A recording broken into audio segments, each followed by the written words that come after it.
L'adversaire est sans pitié. Je l'ai sous-estimé.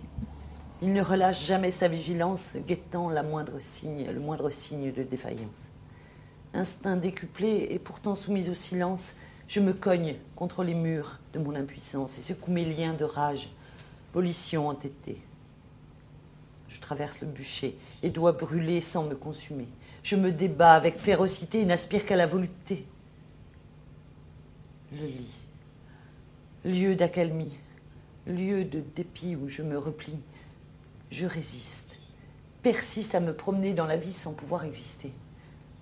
Détermination désespérée à vouloir vivre. Puis, l'épuisement me gagne, me couche, recroquevillé, mais non résigné. Peu à peu, je deviens transparente. Mes cheveux s'envolent. Mon corps fond. Mon âme s'échappe. Autour, la ronde de la vie continue. Et personne ne me dit.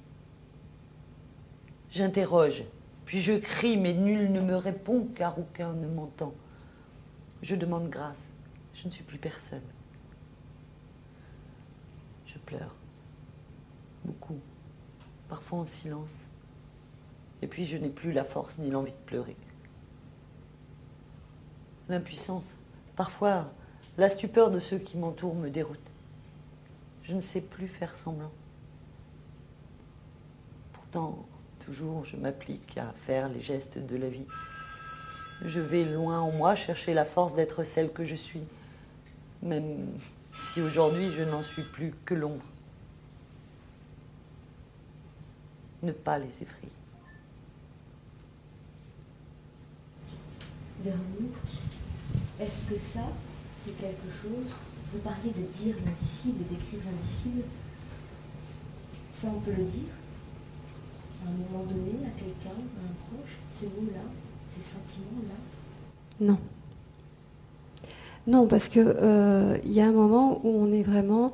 on ne peut pas cacher, je dirais, un état qui vous dépasse. Parce que bon, même si on connaît, enfin, on vous explique l'évolution d'un traitement, ce qui peut se passer, on vous l'explique que de façon sommaire parfois, enfin, en tout cas dans mon cas, et puis surtout, moi j'ai surestimé peut-être mes forces. Et à un moment donné, je me suis vraiment retrouvée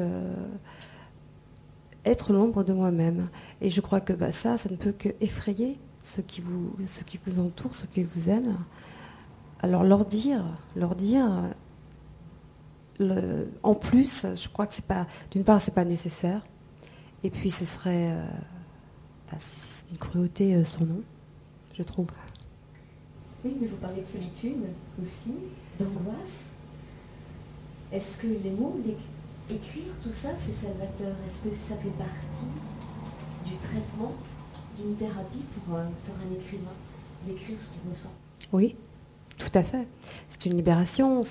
Une fois qu'on a écrit un mot, une fois qu'on l'a formalisé, on peut essayer de s'en débarrasser. Enfin, du moins, ce qu'il représente, le sentiment qu'il représente, on peut essayer de s'en débarrasser. Et c'est ça qui est important et c'est ça qui est bien. Donc on peut se servir des mots, pas seulement dans la parole, avec l'entourage, comme vous disiez, Sarah, mais en le mettant sur une feuille blanche. Là, on ne blesse personne et on se fait du bien. Toujours? Oui. Le fait d'avoir trituré les mots, d'avoir choisi les mots pour mieux comprendre finalement ce qu'on ressent, parce que des fois on a mal, et vous, c'est pas un petit mal. La maladie n'est pas nommée et on la nommera pas. Ça peut être beaucoup d'autres maladies et tout le monde peut se retrouver, même ceux qui n'ont pas été malades, je pense aussi, en vous lisant. On comprend mieux la douleur, on peut mieux la comprendre, la définir, la toucher, la sentir aussi en mettant des mots, et la guérir peut-être. On peut, oui. Parce qu'en mettant des mots, on la matérialise, on l'entoure, et on peut également, je ne dirais pas la maîtriser, mais on peut la dominer. Enfin, essayer de la dominer. On peut l'adoucir. on ne la subit plus complètement en la mettant en mots. Est-ce que je peux vous demander où vous écrivez? Parce que là, on est avec vous, on est dans le lit, on est recroquevillé aussi. Vous êtes où quand vous écrivez à ce moment-là? Dans mon lit. Et même aujourd'hui, quand j'écris, je suis dans mon lit. Donc, c'est pas forcément lié à la maladie. Mais là, par contre, c'était je dirais, le lit était mon lieu de vie, c'était mon refuge, c'était mon radeau aussi. Et j'écrivais dans mon lit. Au fond de moi, je suis déjà partie. Je suis sans être. Solitude imposée, enchaînée à l'immobilité. Je ne peux cette fois me dérober car je suis mon bourreau volontaire. Et aussi ma victime acceptée. En panne de vie. Pour reconquérir le droit d'exister. Le temps m'est dérobé, volé. Avec fureur, je me débats. Ange qui se plie ou démon qui se soustrait. Car agenouillé, je me soumets. Moi, la rebelle qui se détourne. J'attends la nuit, j'attends le jour. L'une comme l'autre sont maussades et opaques. J'ai peur du réveil. Mais je suis là. Le temps est gris et je m'ennuie. Il me faudra juste un peu plus d'amour pour quand tombera le jour.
La toute première fois que la vie circule en moi.